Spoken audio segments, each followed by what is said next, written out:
Election ஒரு வார்டை போட்டோம்னா சூப்பரைஸ் இப்போ இந்த ஃபார்மில் பொறுத்த வரைக்கும் ஒரு வாக்காளர் இருக்காங்க. இந்த வாக்காளருக்கு இவங்க வந்து இருக்க வாக்காளர் வந்து 2005 பட்டியலோட டீட்டெயிலும் இருக்குது. இந்த லைவ்ல இருக்க வாக்காளர் பட்டியல் டீட்டெயிலும் இருக்குது. 2025 வந்து இருக்குது. 25 உள்ள வாக்காளருக்கு அவங்களோட டீட்டெயிலை எழுதுறோம். இந்த 25 உள்ள வாக்காளர் பேர் என்ன எழுதுறோம், பிறந்த தேதி எழுதுறோம். அதுக்கப்புறம் ஆதார எண் விருப்பம் இருப்பின்னு சொல்லிட்டாங்க. விருப்பம் இருப்பின்னா இருந்தால் எழுதலாம், இல்லை எழுதாமல் விடலாம்.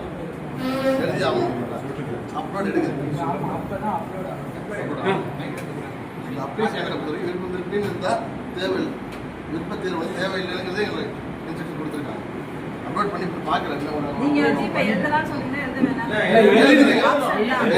ஆதார் நம்பரை எழுதினீங்க, செல் நம்பரு, தந்தை பெயர் எழுதுறீங்க. தந்தை சப்போஸ் எழுதுனா வாக்காளர் நிறைய மட்டும் இல்லைனாலும் அதை எழுதணும், டைப் போட்டு. அதேமாதிரி தாயாரோட பெயருக்கு கீழே அவங்க வாக்காளர் எடுத்து கேட்குறாங்க, இருந்தால் எழுதுறீங்க. உறவினர் கேட்குறாங்க. இப்போ வந்து இங்கே ஒரு ஜென்ஸாக இருக்கும்போது அவரோட துணையார் யார் வருவாங்கன்னா மனைவி வந்துடுவாங்க. சப்போஸ் இங்கே மனைவி இருந்தாங்கனாக்கா அவருக்கு கணவர் வந்துடுவாங்க, அது துணையார். இது மேலோட டீட்டெயில்ஸ்.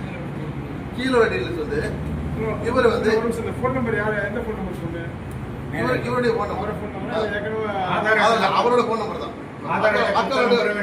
வாக்காளோட தொலைபேசி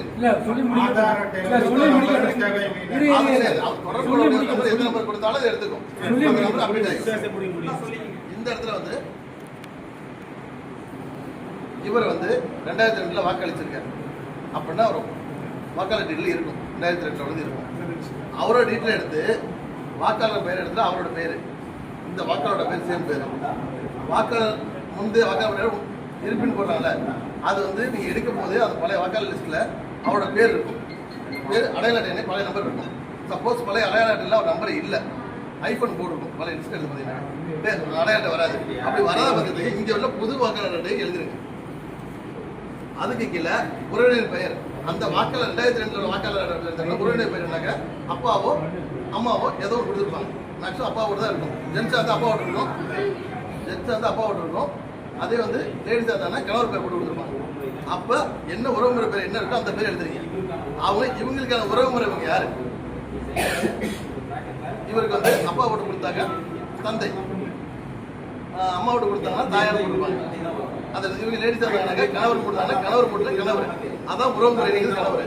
மாவட்டம் திருவாரூர், மாநிலம் திருவாரூர், சட்டமன்ற தொகுதி எனக்கு தான் பார்த்துக்கலாம். மேக்ஸிமம் நம்ம திருவாரூர் இருந்தாங்கன்னா 174 தான் சட்டமன்ற தொகுதி.